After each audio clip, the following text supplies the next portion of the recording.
Madaling araw na naman nang maglakad si Luna Mercado pauwi. Hindi pa sumisikat ang araw pero gising na ang baryo nila. Gising ang mga mata, gising ang mga bibig na puro chismis lang naman ang laman. Luna, inumaga ka na naman. Maraming customer. Natatawang tanong ng tricycle driver sa kanya.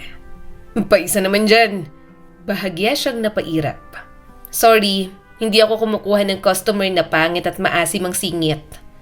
Sa bawat hakbang ni Luna, parang may tunog ng martilyo sa isip niya.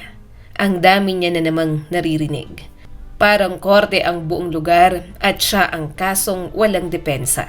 Napadaan siya sa bahay ni Aling Ason. Bukas ang ilaw at nagwawalis na ito sa tapat. Magandang umaga ho, bati ni Luna. Napatingin sa kanya si Aling Ason. Ang iksi na naman ang suot mo. Baka magkasakit ka. Mahina siyang tumawa. Joke ba yan, Aling Ason? Alam niyo naman ang trabaho ko. Naglakad pa siya. Sa kanto, nandoon na naman ang dalawang tambay. Nakapamewang ang isa. Ang isa'y nakaupo sa motorsiklo na nakapark. Pareho siyang sinundan ng tingin ng mga ito.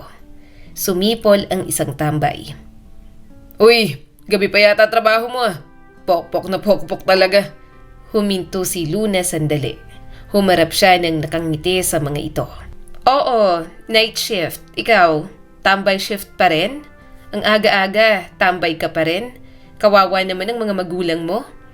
Kargong lalaking mabigat ang bayag na katulad mo. At least, pokpok man ako, nagtatrabaho ako.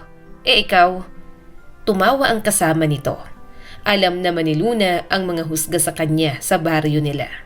Pero kung tatahimik siya at hindi niya papatulan, parang siya ang mukhang kawawa. Kaya kahit na aksaya sa oras, talagang nakikipagsagutan siya at ipinapakita ang makapal na mukha niya. Pagdating sa inuupahan niyang bahay, isinara niya ang pinto at sumandal sandali. Doon lang niya hinayaan ang katawan niya na bumigat. Hinubad niya ang sapatos at itinabi yon sa ilalim ng kama. Congrats, sabi niya sa sarili. Isa na namang araw na hindi ka namatay. Huminga siya saglit habang nakatingin sa kisame. May bitak doon na parang mapa ng bansang hindi niya alam ang pangalan. Madalas niyang kausapin yon. Kung may exit yan, bulong niya. Pakilagyan ang arrow. May portal ba paalis sa mundong to? Alisin mo na ako tapos sana sa ibang mundo, magandang prinsesa na lang ako. Tumayo siya agad nang may maalala. Alam niyang hindi siya pwedeng matulog ng matagal. May darating nga pala sa bahay niya. Naghanda siya ng almusal. Nagpalit ng short at t-shirt bago hinintay ang pagdating ni Rosa. Hindi niya alam kung bakit pero parang sobrang daming pinagdadaanan nito. Luna! Tawag sa kanya nito mula sa gate. Agad siyang lumabas at pinagbuksan ito. Tipid na napangiti si Rosa nang makita siya. Bakit ganyan ang itsura mo? Mukha kang nalugi. Mukha ka na namang tinakasan ng swerte. Hindi, sagot ni Luna at kunwari ay seryoso. Kami talagang may agreement. Once a year lang kami magkita ng swerte. Medyo bad trip lang ako sa customer ko kagabi at sa mga nangbabasto sa akin dito. Pasok ka nga, sabi ni Luna at hinila siya paloob. Umupo sila sa tapat ng maliit na mesa. May 2 tasa ng kaperoon, inalok niya rin ang almusal na niluto niya. Bakit mo ba ako kailangan ngayon? Tanong ni Luna habang hinihipan ng kape. Aaminin mo na bang tomboy ka at bet mo ko? Loka-loka, sabi ni Rosa pero may ngiti sa mga labi. Kumusta ka? Nagkibit balikat si Luna. Ayun, buhay pa naman. Hindi hinabol. Hindi hinila sa eskinita. Hindi pa headline sa balita. Productive night pa rin kasi may mga kliyente pa rin na nagbubook. Natahimik sandali si Rosa. Tinitigan siya nito ng diretso. Luna, pwede ka namang magsabi kung pagod ka na. Ngumiti si Luna pero hindi umabot sa mata. Pagod ako simula pagkabata. Nasanay na ako. Alam mo naman na hindi ko pwede basta talikuran tong ginagawa ko. Bukod sa umaayos ang buhay ko, alam mo namang nakatali na ang buong pagkatao ko sa Red Ring. Pinayagan na nila akong mag-solo pero Alam mong hindi ako makakawala. Man nila ako. Basta kailangan ko munang pag-ipunan ng ibabayad ko sa kanila para makawala ako. Malapit na naman. Kaunting-kaunti na lang. Magtitiis na lang ako kaysa mabalitaan mong nabaril na ako sa loob ng bahay ko. Alam ni Rosa na parte siya ng sindikato. Bata pa lang, binenta na siya ng mismong mga magulang niya. Kaya namulat siya sa ganoong gawain. Maraming nagising sa katawan niya na hindi dapat. Nang tumungtong ng 18 years old, gusto niya nang makawala. Nakaalis siya sa compound ng Red Ring pero isa siya sa mga in-demand na talent kaya ayaw alpasan ng tali kay Luna. May kalayaan pero hindi makakalayo. Kailangan niyang magbayad ng malaking halaga para kahit papaano ay hindi na siya pilitin pang kumuha ng kliyente. Gayunpaman, magawa niya man yon, hindi na maaalis ang hawak sa kanya ng Red Ring. Marami siyang alam kaya hindi siya pwedeng kumanta sa otoridad. Isang sumbong niya lang, wala ng Luna na sisikatan ng araw. Naawa ko sa'yo. Alam kong gustong gusto mong makawala sa mga yan, sabi pa ni Rosa sa kanya. Eto lang ang kaya kong sagot, pabiro niyang balik. Multiple choice lang ang buhay ko, wala sa option ng pahinga. Saka na kapag nakawala na sa Red Ring, baka mamaya, ibang pahingang abutin ko kung hindi ko gagawin ang gusto nila. Itinulak ni Luna ang pandesal papunta rito. Kain ka lang. Busog pa ako, pero sige, kakain na ako. Ano bang problema mo? Hindi ka ba magkakwento? Tanong pa ni Luna. Gusto niyang mag-share ito ng saloobin sa kanya. Tipid na napangiti si Rosa. Wala naman. Gusto ko lang na makita at makausap ka. Gusto kitang kumustahin. Pinakita niyang naiirita siya pero para kay Luna, malaking bagay iyon sa kanya.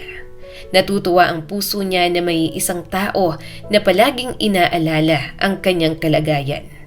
Hanggang isang araw, tumunog ang cellphone ni Luna habang nasa jeep siya pauwi. Napakunot ang noo niya. Hindi niya inaasahan ang tawag sa oras na yon. Madaling araw na at kung may tatawag man, kadalasan ay maling number lang. Hello? Sabi niya at medyo iritado. Si Luna po ba ito? Sagot ng boses sa kabilang linya. Oo, ako nga. Sagot niya. Kung utang to, wala akong pambayad. Staff po ako sa ospital. At ikaw pong nasa emergency contact niya? Si Ma'am Rosa po, nasa ospital siya. Parang may humila sa loob ng dibdib ni Luna. Hindi agad siya nakapagsalita. Aha? Bakit? Anong nangyari? May nagsalita ulit at hindi malinaw ang paliwanag. Wala siyang maintindihan dahil masyado siyang nag-aalala kay Rosa. Ang naintindihan niya lang ay ang mga salitang aksidente, saksak at dinala sa ER. Anong ospital? Saan ako pupunta? Tanong ni Luna. Sinabi naman agad ng staff sa ospital kung saan siya pupunta. Binaba niyang tawag bago pa man niya mapagtanto na nanginginig ang kanyang mga kamay. Kuya, para po! Sigaw niya sa driver.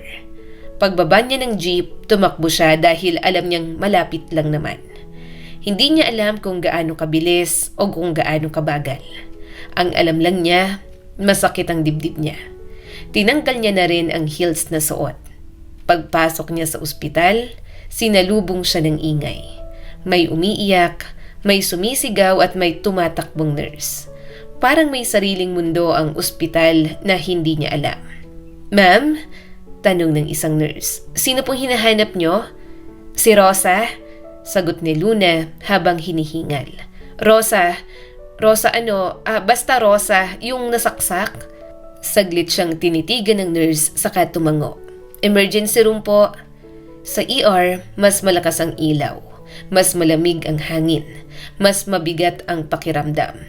Nakita niya si Rosa sa kama at napapalibutan ng mga nurse at doktor. May dugo sa bandang tagiliran nito.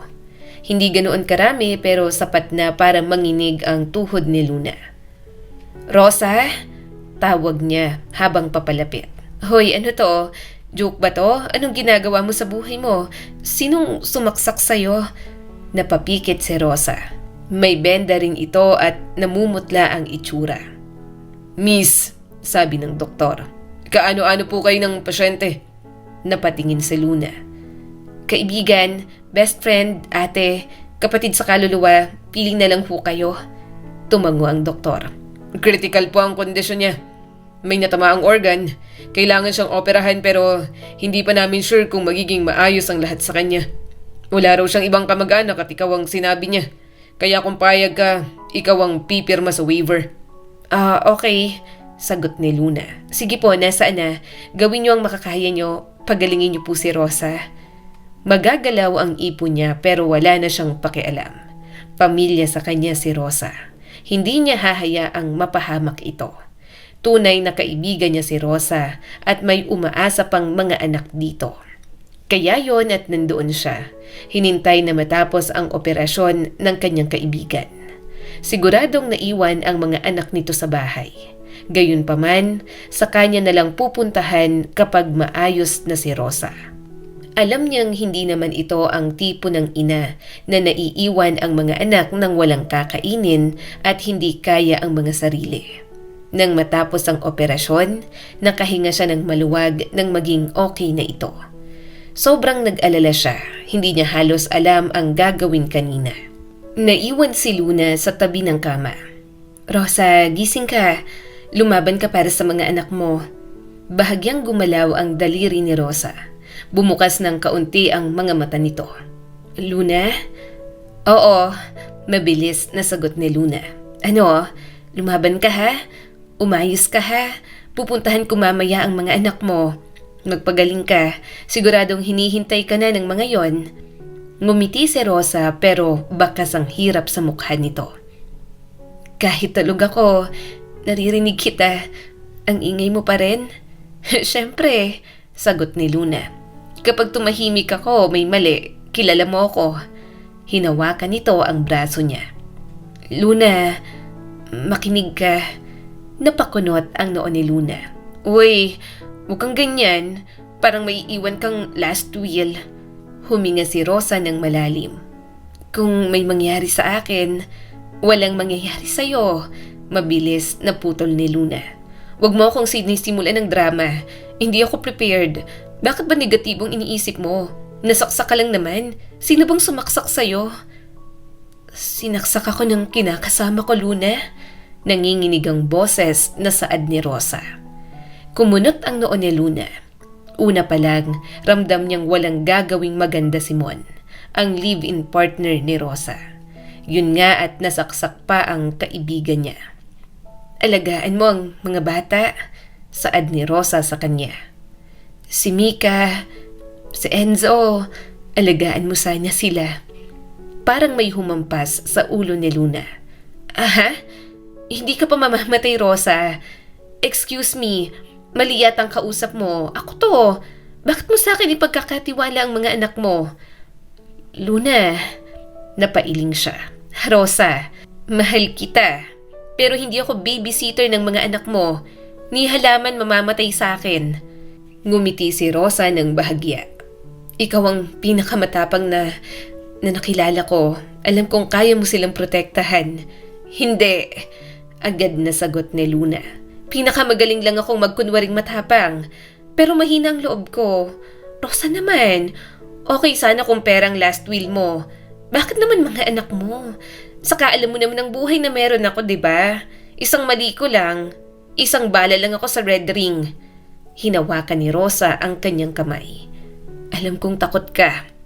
Pero ikaw ang may puso na kilala ko na kaya kong pag-iwanan ng mga anak ko. Pakiramdam ko, may mangyayari pa sa akin. Hindi ako tatantanan ng walang hiyang yon. Gusto kong lumayo at baka idamay niya pang mga bata. Eh di, ipahuli natin sa pulis. Ipapablatter natin. Simon lang yon, huwag kang matakot. Lumipat din kayo ng bahay ng mga bata. Basta huwag kang matakot. Napailing si Luna. May puso nga ako. Pero sira na tong puso ko, Rosa. Pero kaya mo pang magmahal, sagot ni Rosa. Biglang kumirot ang dibdib ni Luna. Gusto niyang bumitaw pero hindi niya magawa. Ayaw niyang maging negative din. Pero para bang siguradong sigurado si Rosa na muli na naman itong mapapahamak. Tumulo ang luha ni Luna bago pa man niya mapigilan. Naiinis siya sa sarili niya. Ayaw niyang mawala si Rosa at alagaan ang mga anak nito. Gayunpaman, hindi niya rin kayang tiisin ang mga bata sakali mang mapahamak ang kanyang kaibigan. "Ang daya mo," sabi ni Luna na nangingiti kahit umiiyak. "Hindi ka pwedeng mamatay tapos iiwan mo sa akin ang responsibilidad mo. Ipapahanap natin si Mon. Gusto mo ba magpatulong ako sa Red Ring para matiktikan ng walang hiyang yon?" Umiling si Rosa. "Huwag mong gagawin yan. Mas lalo ka lang lulubog at hindi makakaalis sa Red Ring. Huwag mo nang duginsan ng kamay mo para sa akin. Gusto kong makaalis ka ron. Promise mo lang sa akin na huwag mo sanang pabayaan ng mga anak ko. Wala akong taong pwedeng pagkatiwalaan sa kanila." Natahimik si Luna. Kilala niya sina Mika at Enzo. Subalit hindi ganoon kalalim ang pagkilala niya sa mga anak ni Rosa. Ganoon din naman ang mga bata sa kanya. Ni hindi nga alam ng mga ito na isa siyang bayarang babae. Si Rosa lang naman kasi palagi ang sadya niya at hindi ang mga anak nito. "Okay," sabi ni Luna. "Okay, aalagaan ko ang mga anak mo. Ako ang bahala sa kanila. Hindi ko sila pababayaan." Ngumiti si Rosa habang naluluha. "Salamat." Umupo si Luna ng matagal sa tabi ng kama. Hindi na siya nagbiro. Hindi na siya nagsalita. Hawak niya lang ang kamay ni Rosa na parang baka mawala ito kapag binitiwan niya. Sa mga sumunod na araw, nang makalabas si Rosa sa ospital, inaalalayan niya muna ito. Hindi makapagtrabaho kaya binibigyan niya ng pera. Gayunpaman, nang gumaling ito at lumabas muli, sa pagkakataong yon, hindi na ito nakaligtas pa. "Ako nang papasok, Rosa. Bibili ako ng isda. Diyan ka lang, mapapagod ka. Ang daming tao sa loob, nakakahilo," sabi ni Luna habang namimili sila sa palengke. Pumunta si Luna sa bandang dulo. Doon siya nakakita ng murang isda. Habang pumipili ng tilapia, may lalaking dumikit sa likod niya. Inisip niya na kamay lang nito ang lumapat sa kanyang pang-upo. Kaso, nang lumipat na siya para bumili ng gulay, dumaan na naman ito at idinikit ang harap nito sa likod niya. Hinambalos niya ang dibdib nito ng kangkong na hawak niya. "Bastos ka! Walang pinipiling lugar ang kamanyakan. Walang hiya ka. Kung nagiinit ka, ikiskis mo yun sa poste at wag sa puwet ko. Buisit!" Namula naman agad sa hiya ang lalaki at pinagtinginan. Pinagtitinginan na kasi ito ng mga tao sa palengke. Kahit disente pang suotin niya, talagang palagi na lang siyang nababastos. Binabastos siya sa baryong yon. May isang nakakaalam ng trabaho niya. Pinagkalat, kaya yon at hinusgahan na siya. Biglang nagsalita ang tendero na nakakakilala sa kanya. "Nagagalit ka pala sa ganyan? Paanong hindi ka babastusin bastusin ka naman talaga, ineng." Peki siyang tumawa, pero gusto niya nang batuhin ng kamatis ang tendero. "Oo, magrereklamo ako. Walang pere. High-end pokpok kasi ako, manong. Hindi niyo ako matitikman kasi mga dukha at pangit kayo. Mga mukha kayong inipit na gulong." Nagmarcha siyang umalis doon. Bakit pa niya dedepensahan ng sobra ang sarili niya? Alam naman ni Luna na kahit ano ang sabihin niya sa mga ito, hindi na magbabago ang tingin sa kanya. Kung gusto ng mga ito ng mga loko-lokong sagot, yun ang ibibigay niya. Kung bastos ang hanap ng mga ito, kabastusan din ang kanyang ibibigay. Kapag nabayaran niya na ang Red Ring at kapag hindi na niya kailangan kumuha pa ng kliyente, lilipat na talaga siya ng bahay. Pupunta siya sa malayong lugar na walang makakakilala sa kanya. Maghahanap siya ng tirahan doon na may malawak na bakuran. Maghahalaman siya at maghahanap ng marangal na trabaho na pinapangarap niya. Simpleng buhay lang naman ang nais ni Luna para sa kanyang sarili. Nang makalabas, natanaw niya na si Rosa. Nakangiti siyang lumabas. Ayaw niyang ipakitang stress na naman siya sa mga nang bastos sa kanya. Rosa, halika na. Nakangiti niyang bunga dito. Marami akong binaling tilapia. I-stock nyo na lang sa ref nyo. Saka magdaing ka. Bumili ako ng maliliit. Mahinang tumawa si Rosa. Sige, magdaing ako. Paborito mo yun, di ba? Humalakhak si Luna. Oo, favorite ko. Halika na. Mag-abang na tayo ng tricycle na pwede nating... Rosa! Parang tumigil ang mundo niya nang tamaan ng bala ang kanyang kaibigan.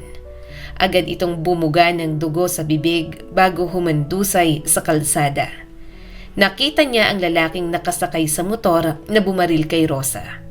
Mabilis ang pangyayari na yon pero parang nag-slow motion ang lahat. Rosa? Nabitiwan niya ang mga pinamili at agad na lumuhod sa tabi nito. Rosa! Tulong! Tumawag kayo ng ambulansya! Lumalabo na ang mga mata ni Luna. Naninikip ng sobra ang dibdib niya. Wala nang malay ang kanyang kaibigan. Pilit niyang dinaramdam ang pulso nito pero parang wala na siyang maramdaman. Rosa? Hindi. Rosa! Malakas siyang umiyak at niyakap ito. Hindi na niya alam kung paano niya pa naasikaso ang lahat. Basta inisip niya lang na walang ibang kikilos para kay Rosa kundi siya lamang. Para sa kanya, hindi lang ito basta kaibigan. Pamilya niya ito, kaya masakit sa kanya na makitang namatay ito sa harap niya.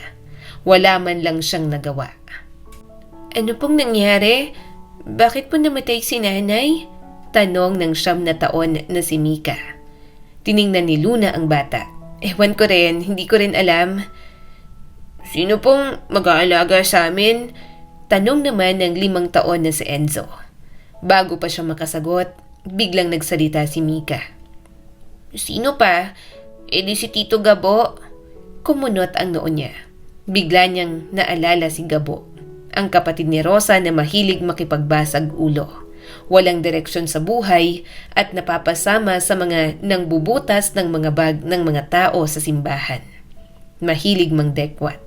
Lumaking barumbado, walang modo at masamang tao. Nakita niya lang ng ilang beses si Gabo at masasabi niya na kung bakit hindi nagtiwala si Rosa na iwan dito ang mga anak. Umiling si Luna. Hindi, ako ang mag-aalaga sa inyo. Sa akin kayo binili ng nanay ninyo. Hindi pa nakakatugon ang mga bata nang may bumungad na tunog mula sa labas. Talagang ikaw na ang nagdedesisyon dito? Boses yon ni Gabo. Napapikit sandali si Luna. Kahit hindi pa siya lumilingon, alam niya na kung sino. Si Gabo lang naman ang may-ari ng magaspang na boses na yon. Dahan-dahang tumayo si Luna mula sa tabi ng kabaong. Nagpakita ka pa. Yung kapatid mo namatay na't lahat, wala ka pa rin. Ako ang nag-aasikaso dito. Tumaas ang kilay ni Gabo. Pasensya na. May naasikaso ako. Nagulat na lang ako. Si ate na palang nabaril. Sino ba daw ang may gawa? Yung live-in partner niya dati na si Mon. Yun ba? Hindi ko alam. Alamin mo kung sino. Kasi nagulat na lang din ako na binaril siya sa harap ko. Saad niya rito. Nilagpasan siya ni Gabo at tiningnan nito ang kapatid na nasa kabaong. Hinayaan niya muna ang mga ito roon. Lumabas siya at namigay ng kape sa mga nakikiramay. Uupo na sana ulit si Luna nang bigla siyang hilahin ng binata. Sira ulo, ano ba? Basta kahila ng hila. Tumawa si Gabo, maikli at may halong pangmamaliit. May kailangan tayong pag-usapan. Ikaw, sino ka nga ulit? Huminga si Luna ng malalim. Wag mo nga akong hawakan. Ang dumi-dumi ng kamay mo. Hindi ka pa yata naghugas. Kagagaling mo lang sa banyo. Medyo napahiya naman si Gabo at bumitaw. Pamilyar ka sa akin eh. Hindi lang kita kilala. Ikaw yung kaibigan ng ate ko, di ba? Napairap si Luna. Talagang pamilyar na pamilyar. Sa ganda ko ba namang to? Malilimutan ba yan? Wala pa man, pero parang sumasakit na ang ulo niya kay Gabo. Ang daming kwento ni Rosa tungkol dito. Kaya para sa kanya, may bad image na talaga si Gabo. Ako ang nag-aayos ng papeles, isa-isa niyang sabi. Ako ang naghahanap ng punerarya. Ako ang pumili ng kabaong. Ako ang nagbantay buong gabi. Nung nasaksak siya, ako pa rin ang unang tinawagan. Ako ang gumastos at umalalay sa kanya. Wala ka naman ng mga panahong yon at wala akong pakialam kung nasaan ka pang lupalop ng mundo ng mga sandaling yon. Nagbago ang ekspresyon ni Gabo. Hindi mo kailangang isumbat sa akin yan. Nag-uusap kami ng ate ko. May inasikaso lang ako sa Quezon, kaya hindi ako nakauwi agad. Pero alam ko ang mga nangyayari sa kanya at sa mga pamangkin ko.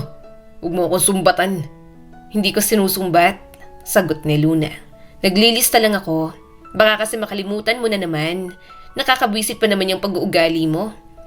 Nagkakasulyapan lang sila ni Gabo sa tuwing nagkikita sila ng hindi sinasadya. Pero hindi niya talaga ito kakilala. Hindi niya ito ka-close. Kahit nga si Rosa, kapag kinikwento si Gabo, parang wala ng pag-asa ang binata. Napakamot si Gabo. May inaasikaso rin ako. Exactly. Mabilis na balik ni Luna. Kaya nga ako nandito simula umpisa. Hindi tulad mo na dumating lang ng may kabaong na. Si Rosa namatay na lang na masama ang loob sa'yo. Lumapit si Gabo sa mga bata. Mika, Enzo, hali nga kayo rito. Hindi yan ang pag-uusapan natin. Ang pag-uusapan natin ay yung narinig ko sa'yo kanina. Bakit mo sinasabing sa'yo ang mga bata? Sa akin binili ni Rosa ang mga bata. Giit ni Luna dahil hindi niya hahayaang kunin ni Gabo ang mga bata. Hindi siya confident na aalagaan ang mga ito, pero mas lalong wala siyang tiwala na si Gabo ang mag-aalaga. Alam mo, sabi ni Gabo, kahit anong gawin mo, hindi ikaw ang guardian. Mas may karapatan ako kasi ako ang tito ng mga bata. Tumawa si Luna ng maikli at mapait. Guardian? Tito? Hindi kita kilala pero alam ko ang mga gawain mo. Gabo, kung may attendance sa pagiging guardian, absent ka buong taon, ano ipapakain mo sa mga batang yan? Galing sa pagiging sanggano mo? Nanlaki ang mga mata ng binata. Bastos ka! Namumuro ka na sa akin. Pasalamat ka na babae ka at maganda? Sus, nahiya ka pang ituloy. Mabuti na alam mong maganda ako. At para sabihin ko sa'yo, prangka lang ako. Hindi ko kasalanan kung masakit ang katotohanan na sa akin binili ni Rosa ang mga pamangkin mo sa halip na sa'yo. Masama siyang tiningnan ni Gabo. Hindi siya nagpatinag kahit na malaking tao at sanggano ang kapatid ni Rosa. Hindi siya madadala sa buhok nitong kulay blonde na hindi naman bagay sa pagiging moreno nito. Pogi sana, baduy lang talagang pumorma. Baka lumaki ang mga batang to sa masamang impluensya. Giit ni Gabo. Alam naman natin kung anong klaseng babae ka. Huminga si Luna saka tumingin sa kabaong ni Rosa. Iniisip niya kung pwede niya bang bigwasan si Gabo. Baka pwedeng isama na lang ni Rosa ang kapatid nito sa hukay. Kumukulo na ang dugo niya sa amoy anghit na si Gabo. Sa harap mo, Rosa, mababa niyang sabi. Ito pa rin talagang utak ng kapatid mo? Ang sama ng ugali. Ngumisi pa si Gabo na may paminta sa ngipin. Napangiwi naman si Luna. Kanina pa siyang nade-distract sa paminta na yon. Pinipigilan niya lang ang sarili na punahin. Humakbang siya palapit kay Gabo. Kung ang basehan ng pagiging masamang impluwensya ay chismis, dapat ikaw ang unang ilayo sa mga bata. Baka gawin mo pang pokpok ang mga bata. Sigaw ni Gabo. Napaungol si Luna sa sobrang inis. Sa harap ng patay, yan ang bibig mo? Tama talaga si Rosa sa mga sinasabi niya. Walang maaasahan sa'yo. Tapos ngayon, sasabihin mong ikaw ang mag-aalaga sa mga bata? Hindi ako perpekto. O, di sige. Ako na yung pokpok. Pero may isang bagay akong sigurado. Hindi ko iniwan si Rosa. Pamilya para sa akin si Rosa. Ikaw, iniwan mo. Hindi niya alam kung anong habol ni Gabo. Mukha namang hindi nito kayang panindigan ang mga pamangkin. Gayunpaman nang sinabi nito ang husga sa kanya na baka gawin niyang pokpok ang mga bata kalaunan, alam niyang yun na ang dahilan nito. Huminga ng malalim si Gabo saka biglang bumaling sa mga bata. Sabihin niyo, sino ang gusto niyong mag-alaga? Lumuhod si Luna sa harap ni Mika at Enzo. Hindi ko kayo pipilitin, pero tandaan nyo, ako ang kasama ni nanay nyo hanggang huli. Huwag kayong maniwala dyan sa sanggano nyong tito. Malakas na tumawa si Gabo. Mahal ko ang mga batang yan. Pamilya ko sila tapos kukunin mo. Ikaw, sino ka ba? Kapamilya ka ba? Tumingin si Mika kay Gabo. Si Tito po. Kay Tito po kami sasama. Pasensya na po. Hindi ka po kasi namin masyadong kilala. Parang may bumagsak sa dibdib ni Luna. Tumango na lang siya. Ano pa bang magagawa niya? Sige, kung gusto niyo sa pangit yung tito, wala naman ako magagawa. Ngumisi si Gabo. Ngumisi rin siya rito. Hinaplos niya ang mukha ng binata. Medyo natigilan pa nga at umawang ang bibig. Nilalandi mo ba ako? Namamaos na tanong ni Gabo. Mas lalo siyang napangisi. Sa tingin mo? Bago pa makapagsalita si Gabo, inumpog na niya ang ulo niya rito. Nasaktan si Luna pero sinigurado niyang nasaktan din ang binata. Ang sakit nun. Mahina na nga ang utak ko. Inalog mo pang ulo ko. Ikaw? Galit na bulalas ni Gabo. Muntik na silang sumugod sa isa't isa kung hindi lang sila pinigilan ng mga tao roon. Gusto niyang sipain ang itlog nito. Hindi siya makapaniwala na kapatid ito ni Rosa. Para sa kanya, walang kasing sama ang ugali ni Gabo. Nakakahiya at nakakawalang respeto sa burol ni Rosa. Pero sinasagad talaga ng binata ang pasensya niya. Umalis ka na nga rito. Buliyaw ni Gabo sa kanya. Kinuha ni Luna ang kanyang bag. Talaga. Aalis ako. Babalik na lang ako sa libing ni Rosa. At next time, mag-toothbrush ka. Amoy binagoongan ng bibig mo. May paminta pa yung ngipin mo. Kadiri ka. Dugyot. Baduy. Nagmarcha siya paalis doon. Gusto niyang manatili roon para kay Rosa. Gusto niyang gawin ang habilin ng kanyang kaibigan. Pero dahil sa epal na si Gabo, hindi niya magawa yon. Pagka-uwi, sobrang stress pa rin sa Luna. Sumasakit ang ulo niya sa kapatid ni Rosa. Rosa naman, yung kapatid mo sakit sa ulo, nakakabwisit. Kaya naman daw niyang alagaan ang mga anak mo. Hahayaan ko na lang sa kanya. Napabuntong hininga siya. Ang gulo-gulo namin kanina, hindi na ako nakapagpigil. Alam mo naman, ayaw na ayaw kong ginigiit sa akin na pokpok ako. Napaka mapanghusga ng kapatid mo. Masama naman ang budhi. Para mabawasan ng stress kahit papaano, naligo na lang si Luna. Nang matapos, habang nagbibihis, sakto naman may natanggap siyang message. Mula yon kay Madam Pinky. Punta ka sa Rockwell, 7 p.m. Nandun ang kliyente mo, si Mr. Evans. Dati mong kliyente, binabalik-balikan ka. Mukhang nagustuhan ka yata. Napabuntong hininga si Luna. Pagod na siya sa trabahong yon. Gusto niya na talagang umayaw. Sa tuwing ginagamit ng kliyente ang katawan niya, pakiramdam niya ay hindi niya pag-aari yon. Napilitan siyang mag-reply kay Madam Pinky. Ilan na lang bang ipapabook niyo sa aking kliyente para makumpleto kang bayad sa inyo? Nag-reply muli si Madam Pinky. Siguro mga 3 na lang, makukumpleto mo na ang kota mo para magkaroon ka ng sarili mong desisyon. Talagang aalis ka na sa trabaho mo sa Red Ring? Ayaw mong magpatuloy? Sayang ang mga kliyente mo. Gamitin mo habang maganda pang katawan mo, Luna.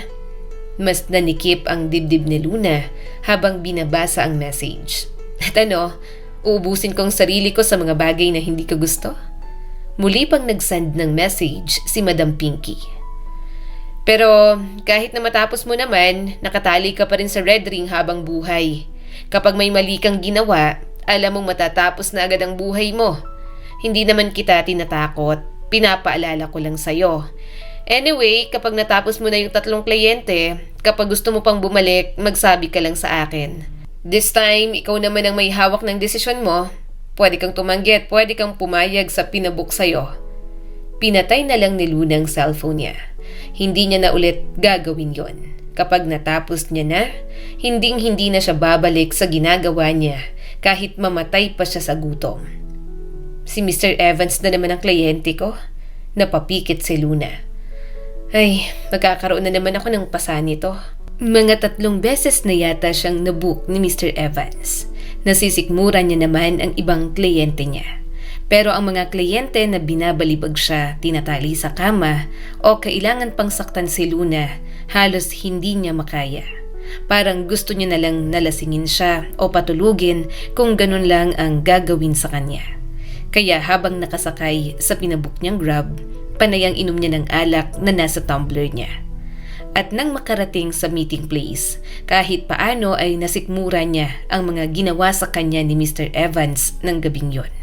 Magaling ka pa rin. Nakangiting sabi ni Mr. Evans habang nagsusuot ng pantalon. Inumaga na naman tayo. Huwag ka mag-alala. Bibigyan naman kita ng bonus. At bago ka umalis, buksan mo ang cabinet. Inutusan ko ang shopper ko na ipamili ka ng mga gamit. Napatingin siya kay Mr. Evans. Pinilit niyang tumayo kahit na masakit ang katawan at nananakit ang namamaga niyang pisngi dahil sa paulit-ulit nitong pagsampal sa nagdaang gabi. Bakit? Para sa ng mga gamit? Kinuha ni Mr. Evans ang polo at sinuot. Nabanggit sa akin ng manager mo na malapit ka nang tumigil sa pagtanggap ng booking. Tama ba? Bakit? Ayaw mo na sa trabaho mo? Sayang, ikaw pa naman ang paborito ko.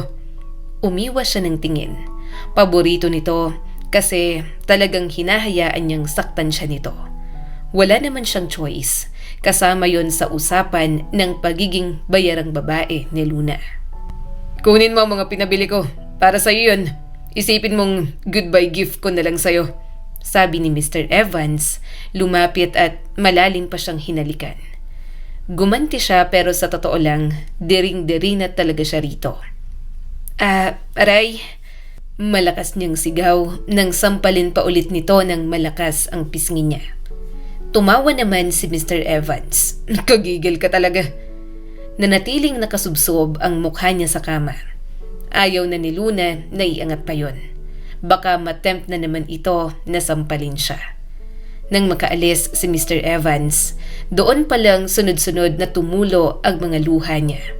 Nanginginig siya sa galit habang sinusuntok ang unan. Ayoko na. Ayoko na. Ayoko na. Pilit niyang pinakalma ang sarili. Kailangan niyang umayos. Kaunting tiis na lang, matatapos na rin naman yon. Pinilit niyang tumayo para makaligo. Mahaba naman ang oras sa room na yon, kaya nagbabad siya sa bathtub. Nilublob niya ang sarili niya hanggang sa maubusan siya ng hininga. Wala siyang pakialam kahit sobrang hapdi ng mga sugat at pasa niya. Nang matapos at medyo mahimasmasan, saka palang umahon si Luna at nagbihis. Tiningnan niya ang mga regalo sa kanya ni Mr. Evans. Kunin ko na lang din to, tapos benta ko para makadagdag sa ipon ko. Nakita niyang puro branded yon ng mga gamit. Bag, sapatos at damit. May jewelries din at alam niyang mabebenta niya yon ng mahal. Habang pauwi, nagulat siya nang makasalubong si Gabo. Nagkabaggaan talaga silang dalawa. Ikaw na naman? Anong ginagawa mo rito sa lugar namin? Hindi ka naman taga rito ah. Naiinis niyang tanong habang pinupulot ang mga dala. Hindi nga. May dinaanan akong tropa ko. Bakit ikaw? Ikaw lang bang may karapatan dito? Napakamot ito sa ulo. Taga rito ka pala. Bukas ng libing ni ate. Siguradong makikita na naman kita. Teka yan? Bakit may mga pasa ka sa mukha? Namamaga ang pisngi mo. Anong nangyari sa'yo? Masamang tiningnan ni Luna si Gabo. Alam mo, wala kang pakialam. Lumayas ka sa harap ko. Mainit ang ulo ko ngayon. Kaso, hinarangan siya ng siraulong kapatid ni Rosa. Nagkita lang tayo kahapon. Okay ka pa. Tapos makikita ko ngayon na ganito ka. Buko lang ang nabigay ko sa'yo. Bakit may ganyan ka na? Tinulak niya si Gabo. Wala kang pakialam. Umalis ka sa harap ko. Sa trabaho mo ba yan? Hindi na siya sumagot at nilagpasan ito. Hindi siya sanay na may nagtatanong. Ayaw niya lang din na may nagtatanong sa kanya. Kapag ganoon ang kalagayan ni Luna, hindi siya nagpapakita kay Rosa. Kaya nagulat siya na nakita siya ni Gabo at kung makapagtanong pa sa kanya, parang sobrang concerned talaga. Papasok na sana siya sa gate nang bigla siyang harangan ni Gabo. Sorry. Ha? Bumaha ang inis sa mukha nito. Nakita niya pa ang bukol sa noo. Sorry nga, hindi ako mapalagay kahapon pa. Napagtanto ko na masasakit nga naman ang mga sinabi ko sa'yo. Ang totoo, kanina pa akong nakaabang sa'yo. Ang tagal mong umuwi. Sinadya pa kita rito para lang humingi ng sorry. Naiinis niya itong tinulak papalayo. Wala akong pakialam. Pakialam ko ba dyan sa sorry mo? Bahala ka sa buhay mo. Umalis ka na nga lang sa harap ko. Dali-dali niyang binuksan ang gate. Pagod na siya, wala siyang planong makipagtalo pa kay Gabo. Gusto niyang gamutin ang mga sugat at pasa niya. Matulog at magpahinga ng matiwasay. Sorry? Sorry, mababawi niya bang mga sinabi niya sa akin? Napairap si Luna at inilapag ang mga gamit sa sofa. Nakakainis. Kinabukasan, kahit na namamaga pa ang mukha, pumunta pa rin siya sa libing ni Rosa. Nagsuot na lang si Luna ng hoodie. Sobrang mamimiss kita, Rosa. Umiiyak niyang sabi habang nakatingin sa puntod. Salamat sa pagtrato sa akin bilang pamilya mo. Tiningnan ni Luna ang mga anak ni Rosa na kanina pang umiiyak. Naawa siya sa mga bata. Yun nga lang, biglang umurong ang mga luha niya nang makita si Gabo. Makaalis na nga rito, sabi ni Luna at dali-dali nang lumabas sa sementeryo. Sa isip ni Luna, hindi na naman sila magkikita ni Gabo. Hindi na siya ang mag-aalaga sa mga anak ni Rosa. Inako na nito, pagkatapos din ng 3 niyang natitirang booking, aalis na siya sa lugar na yon. Magsisimula siya ng panibagong buhay sa ibang lugar, malayo sa mga taong mapanghusga sa kanya. Pero mukhang may kung anong bagay na humihila sa kanila ni Gabo para magkita na lang kung saan-saan. Sobrang bago ng bag na to, binabarat mo pa ako? Hindi ko pa nagagamit to, nakita kong 500,000 ang totoong presyo ng bag na to. Mabuti nga binibenta ko na sa'yo ng 450,000. Sabi ni Luna sa kilala niyang bumibili ng mga mamahaling bag. Authentic yan. Sa tingin mo ba naman lolokohin kita? Napatingin ito sa kanya sabay tanggal ng gloves. Sige, kukunin ko na to. Isend ko na lang sa bank account pong pera. Saan ka ba nakakakuha ng mga ganitong gamit? Syempre, saan pa? Sa mga kliyente ko lang naman. Kahit hindi ako humingi, nagbibigay pa rin. Mas matutuwa pa ako kung ginawa na nilang pera. Hindi naman ako mahilig sa mga ganyan, kaya binibenta ko. Hindi mga ganyang klase ng investment ang gusto kong ipunin. Ang totoo, nag-iipon na talaga si Luna para makabili ng bahay at lupa sa probinsya. Yung bagong develop na subdivision na wala pang masyadong tao. May agent na siyang kausap at naghuhulog na ng pera. Kaunti na lang at makokompleto niya na ang bayad. Doon siya magsisimula ng bagong buhay. Nag-send siya ng message sa agent. Nasend ko na po yung balance ko para sa bahay. Pa-check na lang po, salamat. Napangiti si Luna. Malapit na. Konti na lang, makakatira na ako sa dream house ko. Para! Mahina niyang usal at tinaas ang kamay. Nang makasakay sa jeep, umupo siya sa dulo. Agad siyang nagbilang ng barya bago iniabot ang bayad. Pasuyo po ng bayad. Salamat po. Kakaayos niya lang ng upo nang bigla siyang mapatingin sa lalaking nasa harap niya. Ikaw na naman? Umawang ang bibig ni Gabo. Luna? Hindi niya na dapat ito papansinin pero nakita niyang may hawak itong matalas na balisong. Nakagawa na ito ng butas ng bag sa ali na katabi nito. Isang higit na lang, makukuha na ni Gabo ang wallet. Talaga naman, masama niya itong tiningnan. Nanlaki ang mga mata ni Gabo, parang sinasabi sa kanya na huwag maingay. Kung ibang tao yon, sasabihin niya at ipapahiya. Subalit hindi niya magawa kay Gabo. Para po! Malakas niyang bulalas kaya biglang nagpreno ang driver. Kaunti na lang ang pasahero kaya napasubsob ang mga pasahero. Hala, ang mga gamit ko! Bakit nahulog? Bulalas ng ale na binutasan ni Gabo ang bag. Biglang nataranta si Gabo kaya nang bumaba siya, agad na niyang hinila ang kamay nito. Nang makalayo na ang jeep, sinapak niya ang dibdib.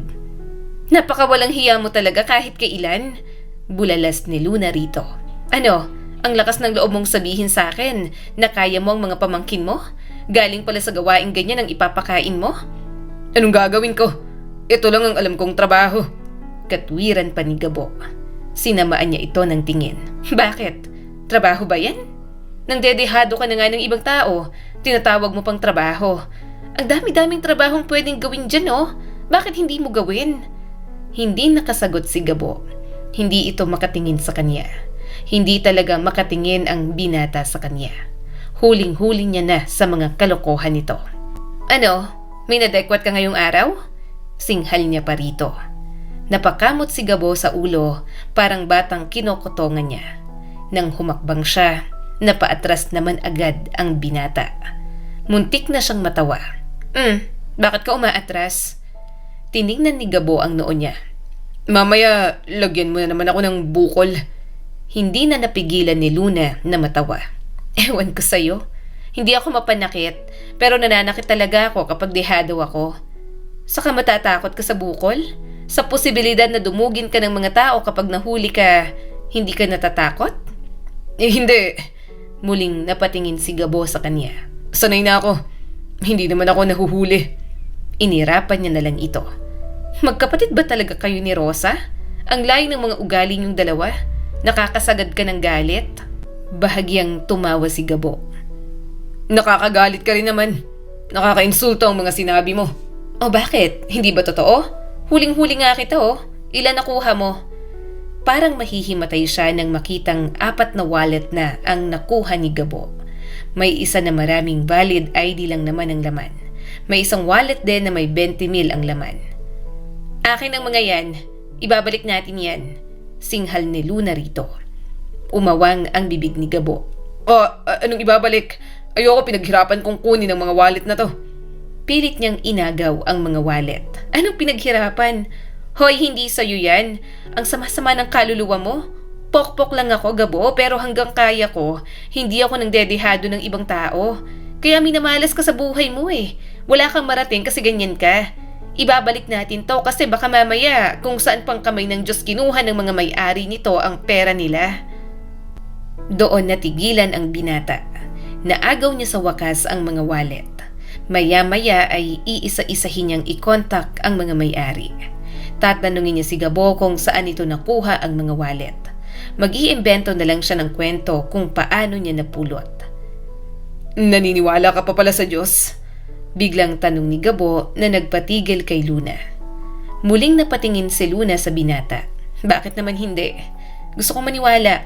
May problema ba ron? Umismid si Gabo sa kanyang sinabi. Naniniwala ka sa Diyos kahit ganyan ang buhay mo?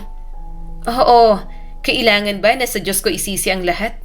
Alam mo Gabo, regalo ng Diyos ang buhay natin. At regalo rin sa atin ang kakayahan natin na mag-isip, magdesisyon at makawala. Hindi naman pwedeng habang buhay, salot tayo para sa ibang tao o hinahayaan natin na kontrolin tayo ng iba. Naniniwala rin ako sa perfect timing niya para sa bawat tao. Na matutulungan lang naman tayo ni Lord kung tayo muna ang unang tutulong sa sarili natin.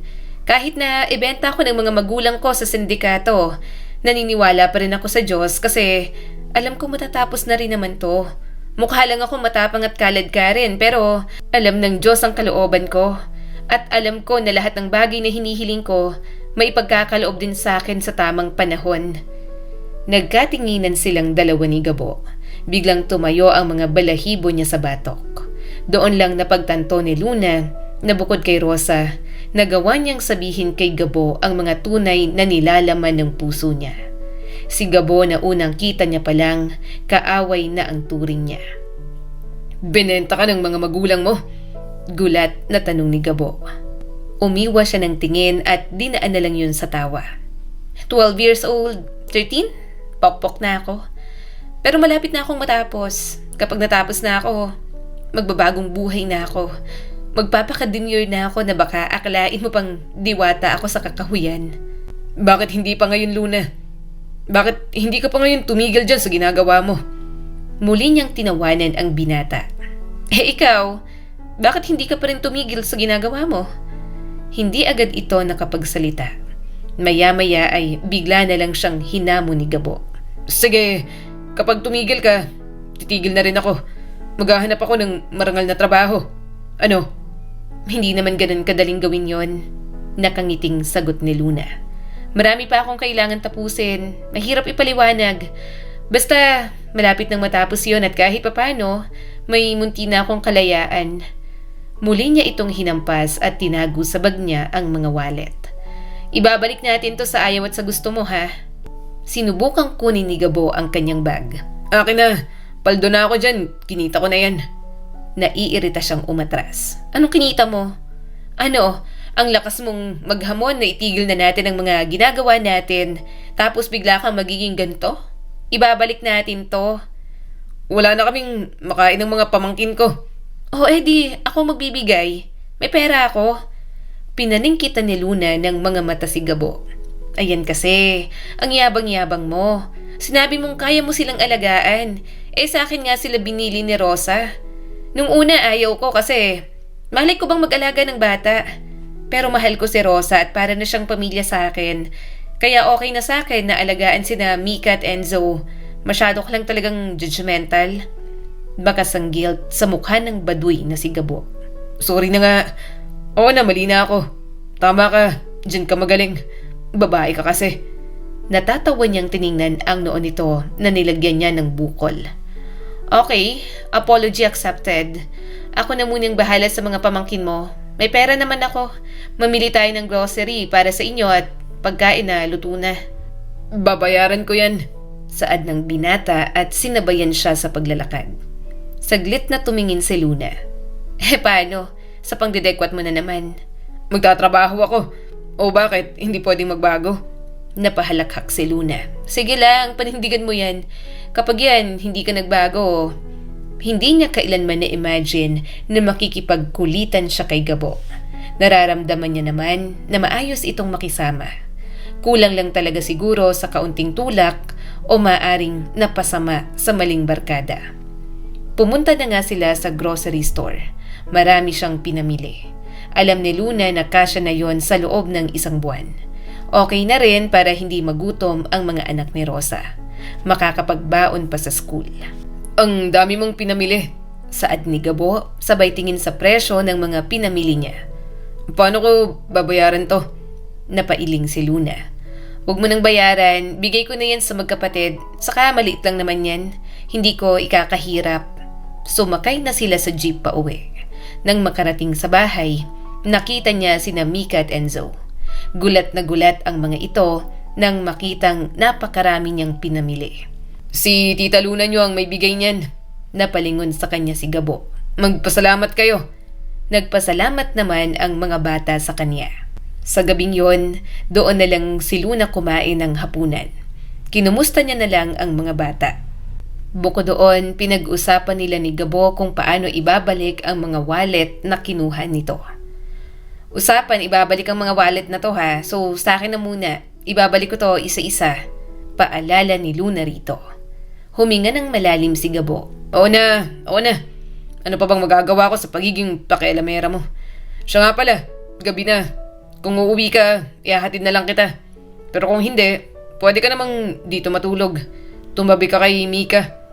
Komportable siyang umupo. Dito na muna siguro. Medyo pagod na ako. Bukas na lang ako uuwi. Saka inaantok na rin ako. Ikaw, gagabihin ka lalo kung ihahatid mo ako tapos babalik ka rito. Kaya, sige, tatabi na lang ako kay Mika. Pareho lang silang nakatulala sa kawalan. Hindi kailanman sumagi sa isip niya na makakasalamuhan niya si Gabo.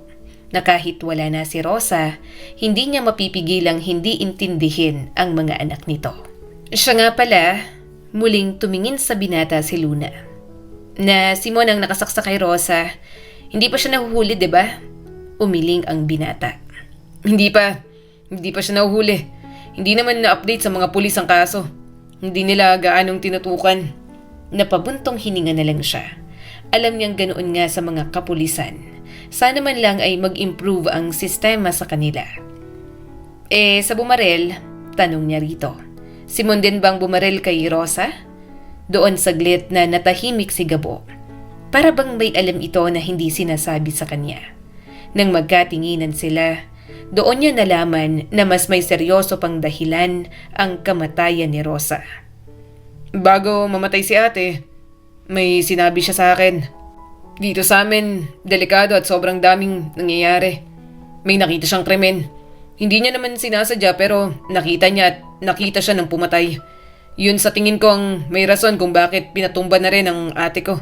Takot silang kumanta sa mga pulis si ate. Umawang ang bibig ni Luna. Hindi siya makapaniwala sa sinabi ni Gabo. Kaya naman pala parang siguradong sigurado si Rosa na mawawala ito. May kinasangkutan na palang krimen na hindi man lang sinabi sa kanya. Bakit hindi niya sinabi sa akin? Bahagya siyang nawala sa pagkakasandal. Sana natulungan ko siyang magtago. Humingi dapat siya sa akin ng tulong. Marahang umiling si Gabo. Ayaw niyang madamay ka. Malakas ang pakiramdam niya. Nahanapin siya kahit saan siya magtago. Natulala na lang si Luna. Hindi siya makapaniwala na namatay sa ganoong rason si Rosa. Naninikip ang dibdib niya. Kung may nagawa lang pala siya para rito, hindi sana maiiwang ulila ang mga anak nito. Napasinghap na lang siya nang punasan ni Gabo ang mga luha niya. Huwag ka nang umiyak. Bahagya niyang iniiwas ang mukha niya at siya na mismo ang nagpunas. Sorry, hindi ko mapigilan. Ikaw ang kapatid pero ako ang mas OA. Sadyang mahal ko lang si Rosa.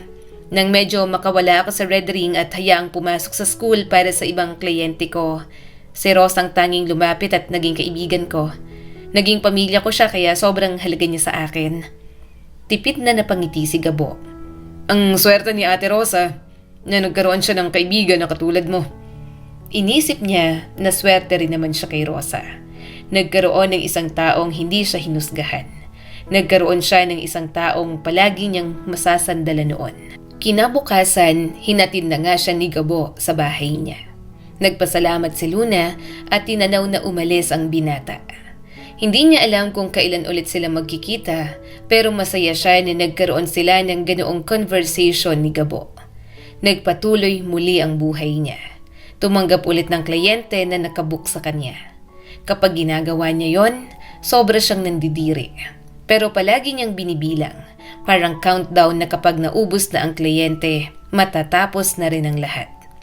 2 na lang, mahina niyang sabi sa sarili habang nagsusuot ng damit.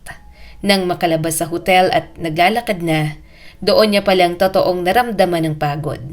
Hindi lang katawan ang pagod sa kanya, kundi ang kaluluwa niyang paulit-ulit na binibenta. Hanggang sa pag-uwi, nagulat siya nang madatnan si Gabo. Oh, anong ginagawa mo rito? Tumingin sa kanya ang binata. May request sana ako sa'yo. Nakatayo si Gabo sa tapat ng bahay niya at parang hindi mapakali. May pasa ang gilid ng labi, may gasgas ang braso at balisa rin ang mga mata. Napabuntong hininga si Luna. Kung utang yan, grabe ka naman. Napamili ko ng mga bata Hindi pera. Mabilis na putol ni Gabo. Tulungan mo sanang mga bata. Napatingin siya rito at binuksan ang pinto. Anong meron sa mga bata? Halika nga, pumasok ka rito. Umupo si Gabo sa gilid ng sofa, saka hinaplos ang buhok. Nasugod yung bahay na inuupahan namin kanina. Nanlaki ang mata ni Luna. Ano? May kalaban akong gang. Pag-amin ni Gabo. Nagkainitan, sinundan nila ako. Hindi ako ang target pero nadamay ang bahay saka ang mga bata kanina. Tahimik si Luna. Ilang segundo siyang nakatayo at pinoproseso ang narinig. Hindi niya na talaga alam kung saan ilulugar ang pagkasanggano ni Gabo. Nasaan sina Mika at Enzo? Tanong ni Luna. Nasa kapitbahay muna, sagot ni Gabo. Pero Luna, hindi naligtas doon. Delikado talaga sa amin. Dito, alam kong magiging maayos sila rito. Alam kong hindi masyadong delikado rito sa bahay mo. Nag-angat ng tingin si Gabo. Kung pwede sana, dito muna sila sa'yo. Natawa si Luna. Yun na nga ba ang sinasabi niya? Inako ni Gabo ang responsibilidad pero hindi naman kayang alagaan ang mga bata. Gabo, mariin niyang sabi. Ano ka ngayon? E di sa akin ka ngayon hihingi ng tulong. Ay nako, kaya hindi na ako nagtataka kung sa akin iniwan ni Rosa ang mga anak niya Kasi ganyan ka na ang daming kinasasangkutan na gulo. Alam kong mahal mo ang mga pamangkin mo. Pero kasama sa pagmamahal yung seguridad na pwede mong ibigay sa kanila. Paano mo ibibigay kung ikaw mismo ang nagpapasok ng sarili mo sa gulo? Tumayo siya at humarap dito. Ilang beses na kitang sinabihan. Ilang beses ka nang pinagsabihan ni Rosa. Hanggang ngayon ba, barumbado ka pa rin? Hanggang ngayon sumasama ka pa rin sa mga gang? Luna, Huwag mo akong iluna dyan. Putol niya rito. May 2 batang umaasa sa'yo. Tapos ang ipapamana mo, gulo? Yumuko si Gabo. hindi ko sinasadya. Oo na, mali ako. Hindi sinasadya. Tumaas ang boses niya. Ang gulo sinasadya yan. Pinipili yan. Araw-araw pinipili mong wag ayusin ang buhay mo. Pinagsasabihan na kita kaya makinig ka. Marami ka pang bagay na pwedeng magawa sa buhay na mas makabuluhan kaysa sumama sa mga rayot. Natahimik si Gabo at hindi na makatingin sa kanya. Parang bata na pinagagalitan at walang depensa sa mga salita ni Luna. Alam mo ba kung gaano kahirap protektahan ng mga bata? Tuloy ni Luna. Namatay ang nanay nila dahil delikado. Kaya sana, wag mo silang ilapit sa pagiging delikado. Huminga siya ng malalim. Bigla siyang na-stress kay Gabo. Ang dami-dami na niyang plano at mukhang final decision na. Isasama niya ang mga bata sa plano, pati na rin ang sangganong kapatid ni Rosa. Pasalamat na lang talaga ang mga ito at masyado siyang mabait. May kasalanan ako. Alam ko naman yun. Mahinang sabi ni Gabo. Nagulat si Luna. Hindi niya inaasahan ang tonong yon. Last na to. Dugtong ng lalaki. Huling beses na to. Aayusin ko na. Napatawa si Luna. Ilang last na bang narinig ko sa'yo? Palagi kitang sinasabihang maghanap ng trabaho. Ngayon, iba na. Sagot pa ng binata. Kasi nadami ng mga bata. Ayoko na. Natakot ako para sa mga anak ni Ate Rosa. Huminga ng malalim si Luna. Umupo siya sa silya. Hindi niya alam kung maniniwala ba siya rito. Pero gusto niya rin kasi talagang bigyan ng pagkakataon si Gabo. Nasaan sila? Tanong niya ulit. Naghihintay sa bahay. Sagot ni Gabo. Kung papayag ka, dadalhin ko sila rito. Sa'yo muna sila. Huwag ka mag-alala, maghahanap ako ng trabaho. Ako pa rin ang aako sa mga gustusin nila. Ayokong maging pabigat sila sa'yo. Pumikit si Luna. Sa isip niya, mukha ni Rosa ang nakikita niya. Hindi naman niya inisip na pabigat ang mga bata. Ang kinakatakot niya lang, hindi niya alam kung kaya niyang palakihin sina Mika at Enzo. Dalhin mo sila rito, mahina niyang sabi. Nag-angat ng ulo si Gabo. Talaga? Oo, at sumama ka na. Diretso niyang sabi. Parang nabingi si Gabo. Ha? Sumama ka sa akin. Ulit ni Luna. Hindi kayo iwan sa labas habang ako ang sumasalo ng gulo mo. Isa pa, lalayo na ako rito. Lilipat na ako sa September. Malapit-lapit na yon. Isasama ko ang mga pamangkin mo. Sumama ka rin sa kanila. Magtrabaho ka para sa kanila. Kung hindi ka aalis at may iwan ka pa rin rito, walang mangyayari sa buhay mo. Ano, willing ba kayong makitira sa akin? Umawang ang bibig ni Gabo. Gusto mo pa akong tulungan? Oo, makikinig ka ba sa akin? Tutulungan kita pero nasa iyo pa rin ang desisyon kung paano mo babaguhin ang takbo ng buhay mo. Napailing si Gabo. Luna, ayokong madamay ka. Magulo pang buhay ko. Hindi pa rin desidido sa mga gusto ko. Tumawa si Luna ng pagod. Gabo, sanay na ako sa gulo.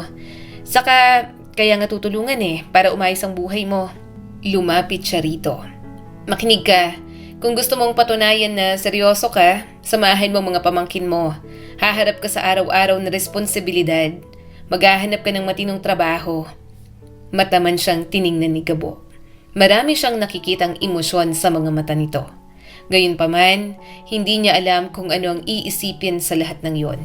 Kaya napangiti na lamang si Luna. Huwag ka nang sasama sa kahit anong gang, dugtong niya pa. Hindi barkadang magliligtas sa'yo. Trabaho, ayusin mo ng buhay mo. Ayaw mo bang magkaroon ng pamilya ng sarili mo, ng asawa? Wala namang tatanggap sa akin. Mahinang sabi ni Gabo. Tumango si Luna. Tutulungan kita. May tatanggap sa'yo basta ayusin mo ang sarili mo. Katulad ng kanilang napag-usapan, lumipat na nga ang mga ito sa kanila. Alam niyang naninibago pa sina Mika at Enzo. Pero alam ni Luna na kalaunan ay masasanay din ang mga anak ni Rosa sa kanya. Tita Luna, girlfriend ka po ba ni Tito Gabo? Tanong ni Enzo habang nakatingin sa kanya. Biglang natawa si Luna sabay tingin kay Gabo na nag-aayos ng mga gamit. Ha? Hindi ah. Mukha bang boyfriend ko yung tito mo? Hindi naman kami magkasundo niyan. Napalingon sa kanya si Gabo. Bakit magkasundo na naman tayo ah? Saka nangako na akong makikinig sa'yo. Desidido na ako magbago. Ngumisi lang si Luna pagkatapos uminom ng tubig. Hindi ko boyfriend ang tito nyo. Hindi ko naman type yang si Gabo. Ang baduy kaya niyan. Doon na muling napareact ang binata. Ako baduy? Ang gwapo-gwapo ko. Sasabihan mo akong baduy. Natawa si Mika na napatingin sa tito nito. Tito, tama si Tita Luna. Baduy ka naman talaga eh. Ba't pinagtutulungan niyo ako? Parang masamang-masama ang loob ni Gabo. Anong baduy dito? Gusto nga ako ng mga babae sa amin. Oo nga tito, si Bakekang naman saka si Ate Uyot. Natatawang sabi ni Enzo. Tiningnan ni Luna si Gabo. Oo naman, gwapo ka naman talaga. Ang pangit mo lang manamit. Medyo baguhin mo yung style mo. Humakbang pa si Luna at hinaplos ang buhok nito. Itong buhok mo, bakit blonde? Hindi bagay sa moreno mong balat? Hinawi-hawi niya ang buhok ni Gabo. Tinitingnan niya kung alin ang mas bagay dito. Pero nang magkatitigan sila ng binata, bahagya siyang natigilan. Tinitingala siya nito na parang manghang-mangha. Nakaawang ang bibig nito at namumungay ang mga mata. Tita Luna, crush ka yata ni Tito Gabo eh. Biglang sabi ni Mika. Doon na lumayo si Luna. Jesus, wag niyo akong asarin, hindi kami talo ng tito niyo. Hindi siya tumitingin kay Gabo. Ramdam na ramdam niya kasi ang paninitig nito.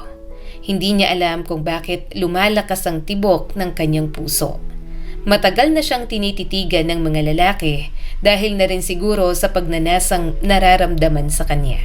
Gayunpaman, nang makita niya ang tingin ni Gabo, parang ayaw tanggapin ang kanyang puso't isipan. Hindi niya lubos maisip na kaya siyang titigan ng isang lalaki nang walang kabastusan at tanging paghanga lamang ang laman.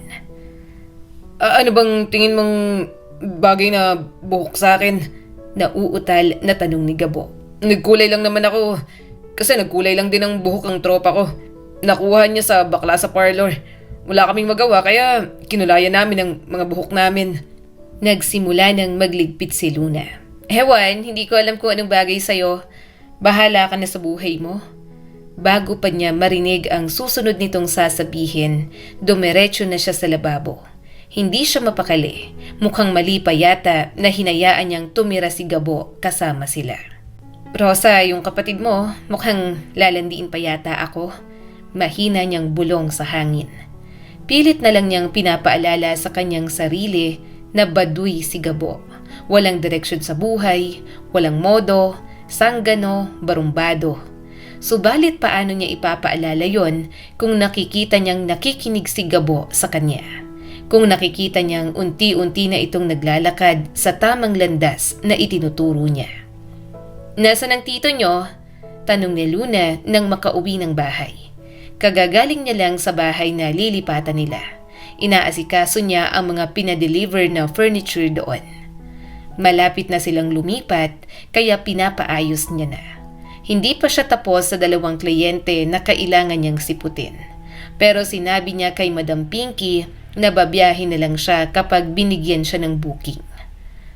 Malis po eh, may pupuntahan daw, saad ni Mika habang nagbabasa. Nilagay ni Luna ang mga kamay sa bewang at tiningnan ang labas ng bintana. Sana naman pupuntang kumag na yon? Sinabi ko na wag muna siyang mag-apply ng trabaho. Saka na kapag nakalipat tayo at mag-aral ng TESDA para makapasok din siya sa factory doon na malapit. Huwag niyong sabihing nanglalaslas na naman yun ng bag sa kung saan ha? Napatingin si Enzo sa kanya. Tita Luna, nanglalaslas ng bag? Napatingin siya sa anak ni Rosa na mukhang walang ideya sa mga ginagawa ni Gabo.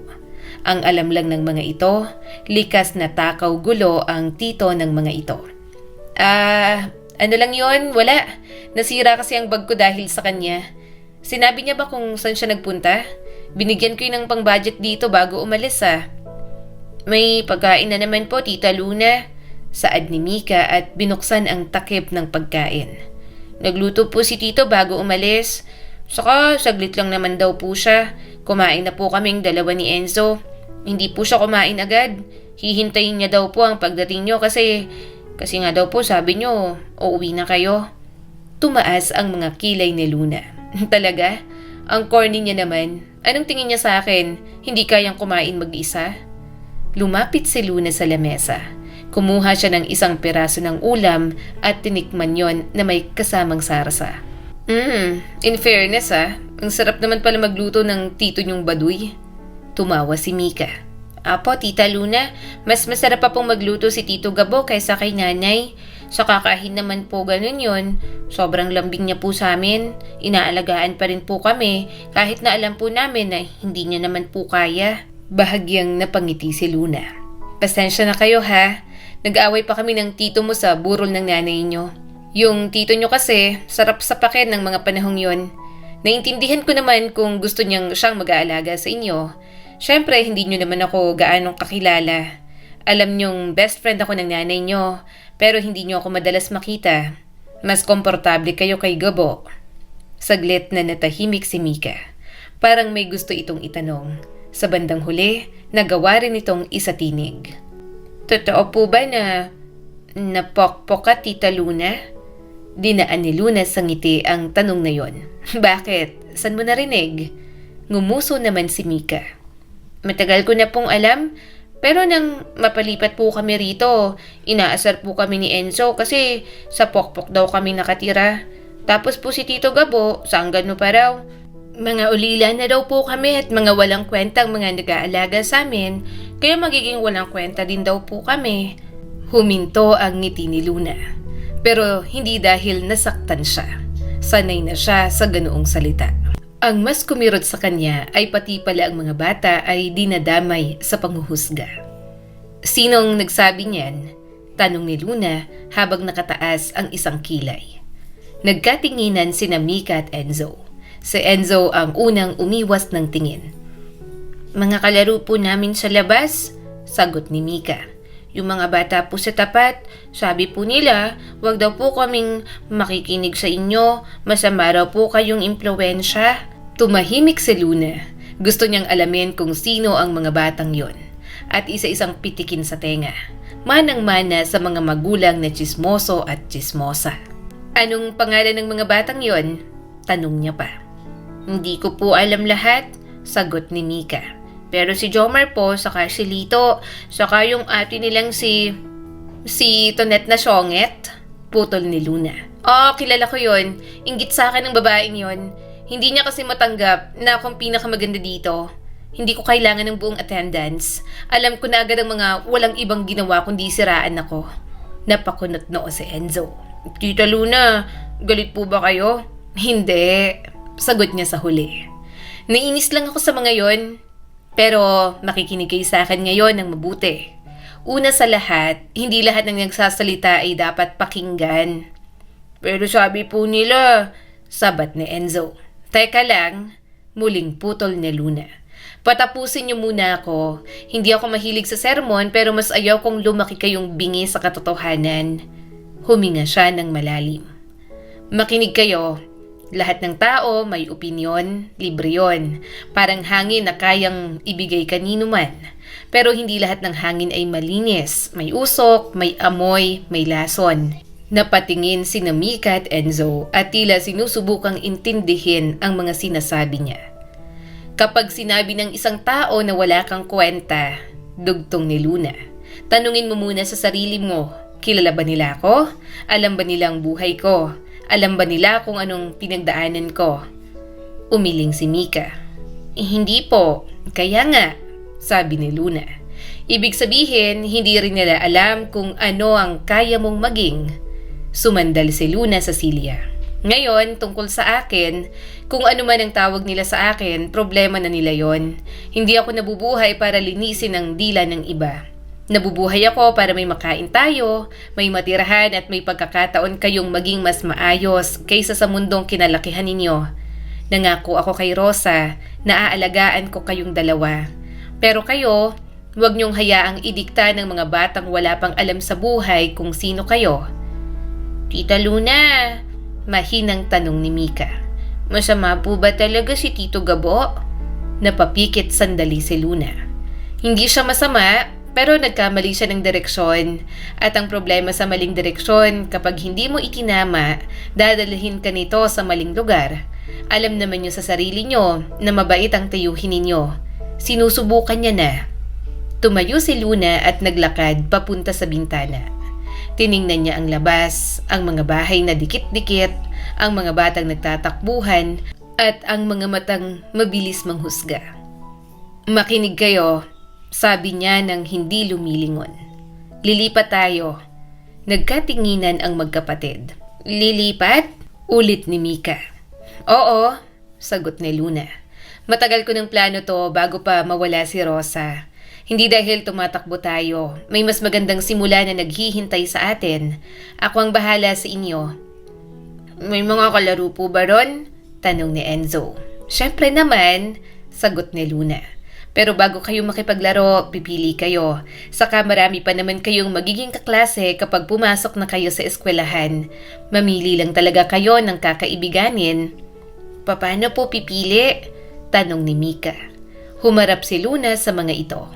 Simple lang naman, huwag kayong sasama sa mga taong ang alam lang ay manghatak pababa. Tulad ng mga batang pinagtatawanan kayo, tulad ng mga taong ginagawang biro ang kahirapan ng iba. Kapag may mga tao kayong nakilala na ganoon, tigilan nyo na lang. Umupo siyang muli. Doon tayo lilipat, magandang nabili kong bahay. May second floor at iilan pa lang ang bahay. Bale, parang tayo ang nauna ron.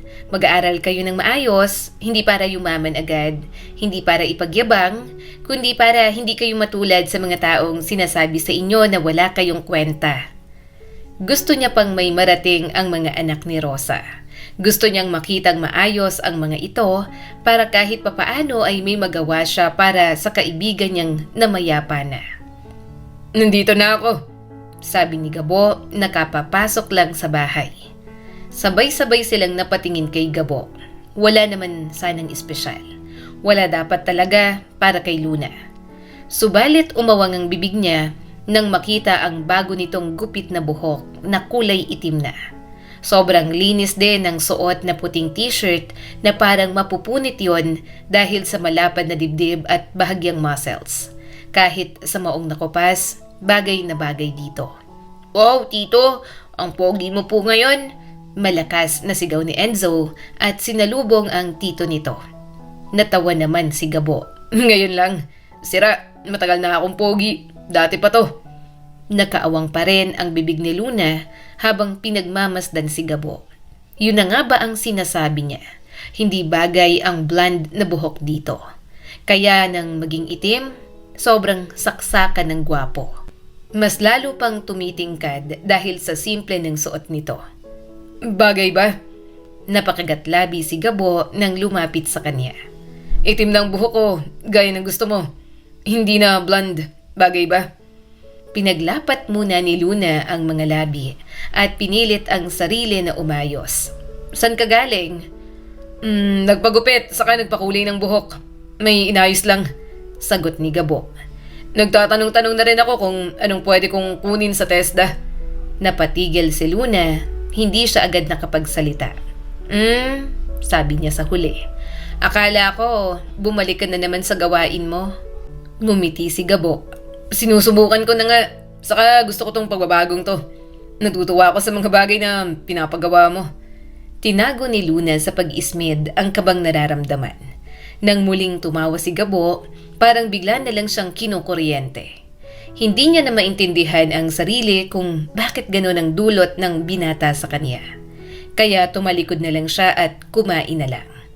Tahimik ang bahay ng gabing yon matapos matulog ang mga bata. Tanging ugong ng electric fan at mahinang ingay ng mga sasakyang dumaraan sa labas ang maririnig. Nakaupo si Luna sa gilid ng kama, hawak ang cellphone. Isang mensahe ang natanggap niya mula kay Madam Pinky. May booking ka bukas, same client profile pero hindi si Mr. Evans. High paying, confirmed na. Location will be sent later. Pero ipapasundo na kita at sa compound ka na maghintay. Napapikit sa Luna. Ay, sana naman kahit papaano, hindi to nananakit. Mas kaya ko pang umuwi ng pagod kaysa maraming pasa at sugat na naman. Pangalawa sa huli. 2 na lang.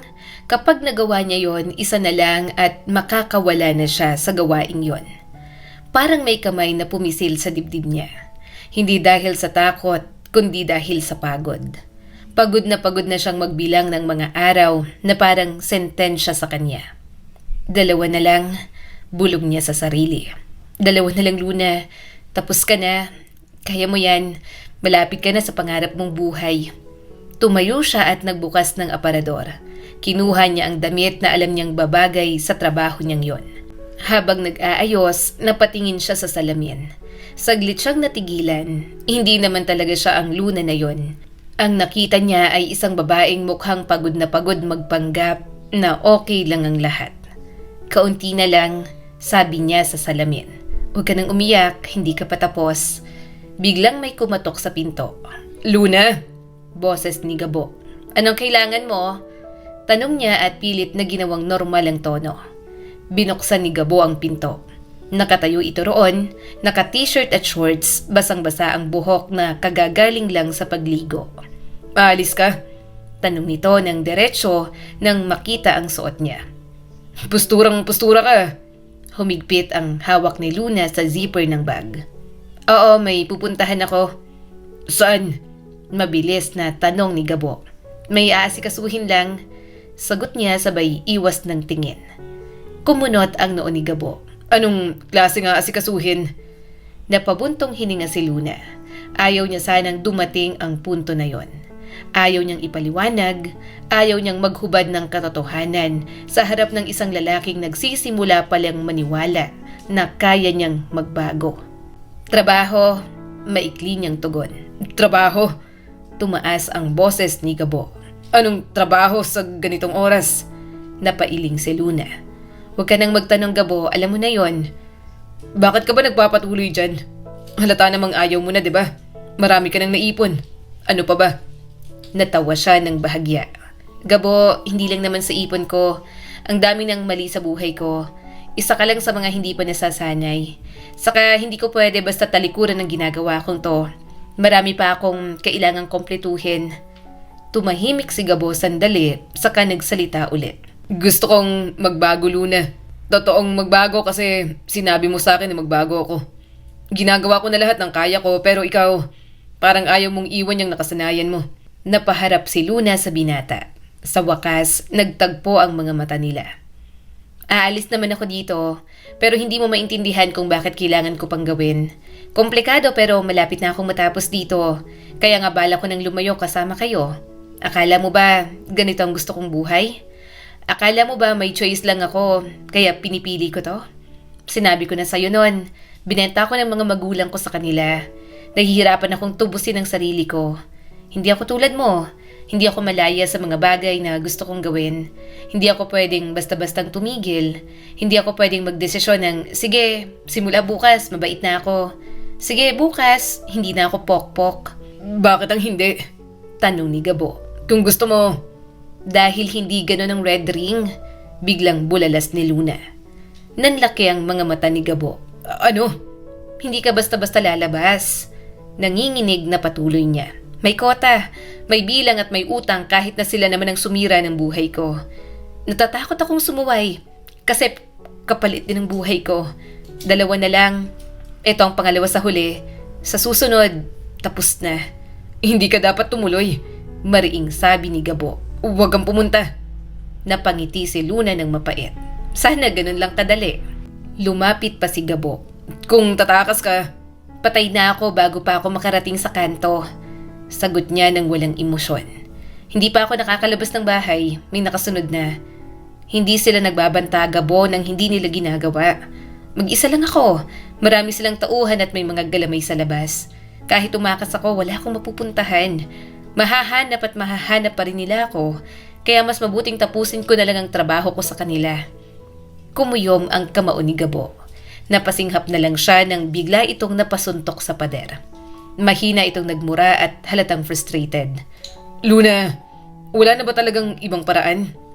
Nangilid ang mga luha niya. Kung meron, matagal ko na sanang ginawa. Galit ako sa sistema, sa kanila, sa sarili ko kasi wala akong magawa. Ako na nga ang nabenta at nasira ang buhay ko dahil sa kanila. Pero parang kailangan ako pang magbabayad. Pero mas titiisin ko to kaysa hindi makahanap ng paraan para makawala. Gusto ko pang maging masaya. Gusto ko pang maranasan ang pinapangarap kong buhay. Isinabit niya ang bag sa balikat. Medyo nanginginig pa sa naging sagutan nilang dalawa. Aalis na ako. Huwag kang tumuloy. Ulit ni Gabo na parang dasal. Wala akong choice. Sagot niya rito at muntik ng maluha. Pasensya na talaga. Lumabas si Luna ng bahay. Dala ang bigat na parang bakal sa dibdib. Sa bawat hakbang niya papalayo, parang naririnig niya ang mga sinabi ng binata. Habang nasa sasakyan na siya, paupo na sana sa likod, nanginig ang kamay ni Luna. Wala naman silang relasyon pero labis na nakaaapekto sa kanya. Maya-maya ay biglang tumunog ang kanyang cellphone. Nagulat siya nang tumawag si Gabo. Saglit siyang nagdalawang isip bago sagutin. Ano? Tanong niya. Saan ka pupunta? Tanong ni Gabo at halatang pinipilit lamang ang sarili na maging kalmado. Bakit? Tanong ni Luna. Para lang kung sakaling hindi ka agad umuwi, alam ko kung saan ka hanapin. Napapikit si Luna. Hindi mo ako pupuntahan. Hindi naman kita guguluhin.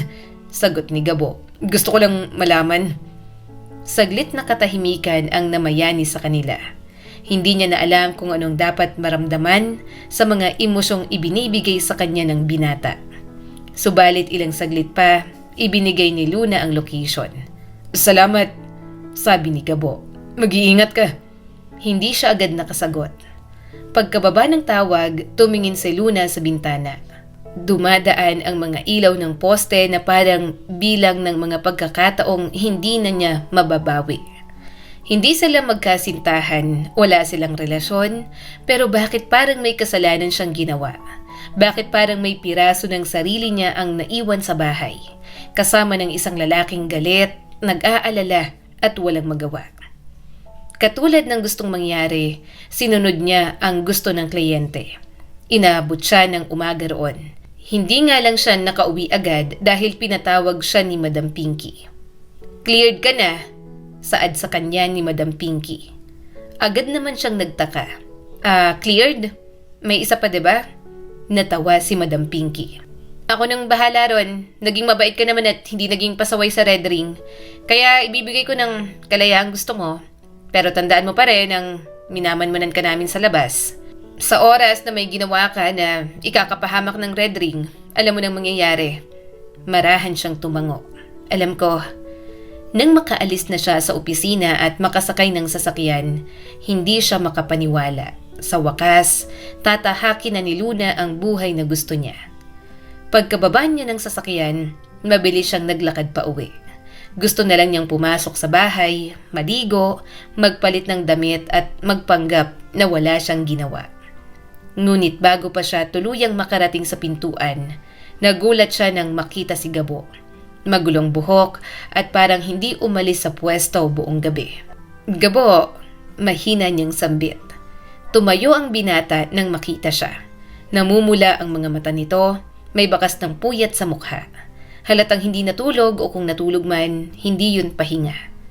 Bakit ka nandyan? Tanong ni Luna at pilit na pinatatagang boses. Hindi sumagot si Gabo. Sa isang iglap, nilapitan siya nito at mahigpit na niyakap. Napasinghap si Luna. Hindi yun yakap na malambing, hindi rin yun yakap ng pananabik. Para yung yakap ng isang taong pigil na pigil ang sarili na kung bibitaw ay baka may masabing hindi na mababawi pa. Gabo, mahina niyang tawag. Wala pa ring sagot, ramdam niya ang panginginig ng katawan nito. Dahan-dahan niyang inilapat ang mga kamay sa likod ni Gabo. Gabo, tama na. Bakit? Bakit ka ganyan umasta? Biglang sumabog ang tinig ni Gabo. Alam mo ba kung anong oras na? Alam mo ba kung ilang beses akong tumingin sa relo? Kung ilang beses akong nag-isip ng kung ano-ano? Napakunot ang noo ni Luna. Hindi kita inutusan na maghintay. Alam mo kung saan ako pumunta. Hindi ko mapigilan mag-isip na nasa kama ka ng iba. Bakit ka galit? Tanong ni Luna ng mas mahinahon. Hindi mo naman ako pagmamay-ari. Alam ko, Sagot ni Gabo at mahinang napamura. alam ko yon. Pero hindi ibig sabihin na wala akong pakialam, Luna. Para ako mababaliw kay isip at kahihintay dito. Humakbang siya papalapit. Ano bang pakialam mo? Bakit parang kasalanan ko na may buhay ako bago ka? Nagulat siya nang tumulo ang mga luha ni Gabo. Dahil ikaw ang dahilan kung bakit gusto kong magbago. Napatigil si Luna. Anong sinabi mo? Huminga ng malalim si Gabo. Hindi ko na kayang itago. Mahal kita. Mahal na. Parang may bumagsak na mabigat sa dibdib ni Luna. Mahal kita. Ulit ni Gabo ng mas malinaw. At hindi ko ginusto to. Hindi ko planado. Hindi ko inaasahan pero ito nang nararamdaman ko ngayon. At habang naghihintay sa'yo na tapusin yan, para ako mababaliw. Gusto ko tang puntahan at itakas na lang. Pero mas hindi ko naman kayang mawala ka dahil nangialam lang ako sa klase ng buhay mo nung wala pa ako. Nanginginig na si Luna habang nangingilid ang mga luha. Hindi siya makapaniwala sa mga salitang natanggap niya. Umiling pa si Gabo. Pero simula nung araw na pinagalitan mo ko, nung sinabi mong wala akong direksyon, nung tiningnan mo ako na parang may kaya pa akong ayusin, doon ako nagsimula. Namilog ang mga mata ni Luna. Gabo, buong buhay ko, Luna. Sanay akong walang pakialam ang mga taong nasa paligid ko. Sanay akong tawaging walang kwenta. Sanggano, basura. Pero dumating ka eh. Sinasabi ko sa sarili ko na ayaw ko sa'yo. Pero niyanig mong mundo ko. At kahit alam mo kung ano ko, kahit alam mong basura ang tingin ng mundo sa akin, tinulak mo pa rin ako magbago. Tingin ko sa'yo, bayarang babae. Pero nagulat pa nga ako na naniniwala ka sa Diyos. Bumagsak ang mga luha ni Luna. Napangiti ito ng mapait. Hindi mo ako sinagip. Hindi mo ako iniligtas. Pero pinakita mo sa akin na may ibang buhay pa pala. Na baka may pag-asa pa.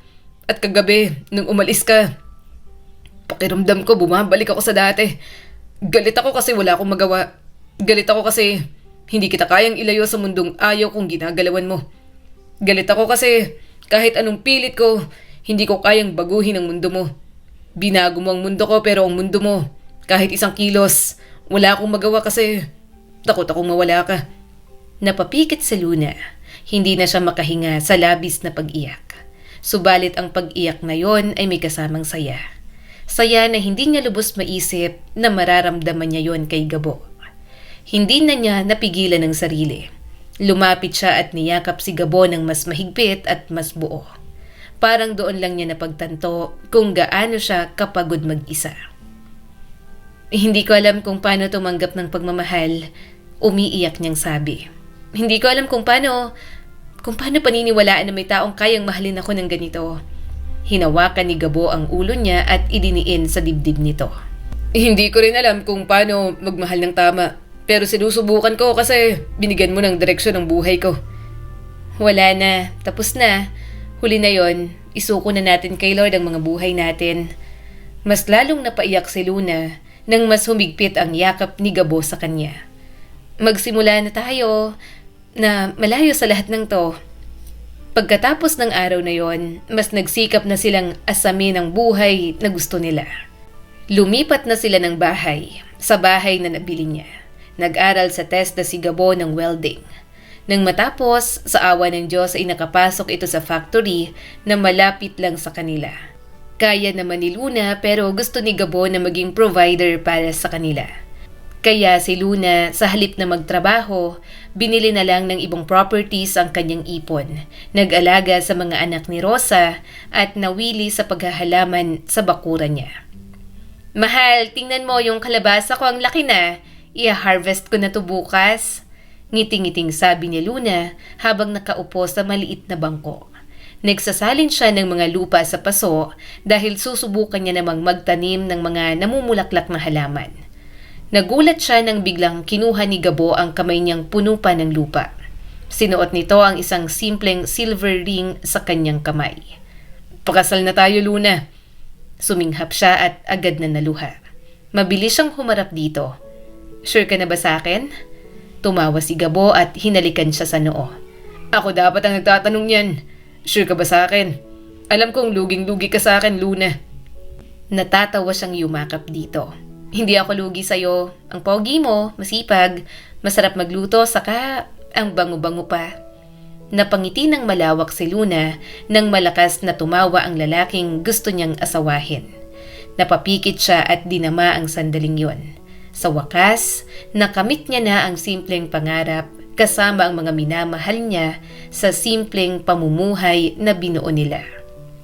Ang kwentong ito ay nagpapaalala sa atin na may pag-asa pa rin na magbago ang mga buhay kahit nawasak na ito sa paningin natin at ng ibang tao. Muli, ako po si Skylar Guro at sana may bago na naman kayong natutunan sa kwento natin ngayon. Maraming salamat po.